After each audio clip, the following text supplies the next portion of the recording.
As you can see here, I've got together some of the logos where I've coloured them up. I've tried out a few different colours, but mainly stuck to the lime and the orange that Brian said he liked.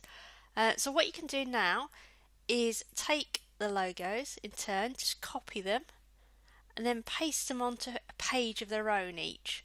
So I would have one logo per page, or in this case I've got a logo on the reversed out version. And then if I just blow this up a little bit, you can see what I do at the bottom of the page is just put say option 1, option 2.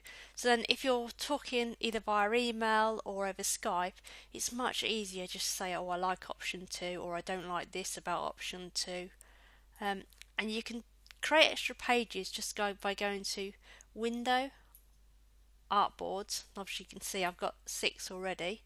You can just go to New Artboard, and that'll give you an extra page. There is a huge amount of debate on how many logos you should present a client.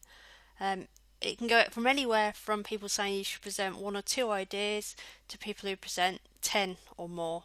So I tend to go somewhere in the middle and usually present anywhere between 4 and 6 ideas.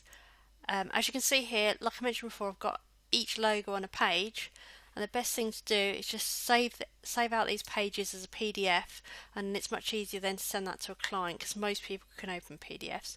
So if we go File, Save As, go down to PDF, hit Save, and I'm just going to leave it on the default for now, and then hit Save as PDF. And that's ready then for emailing out.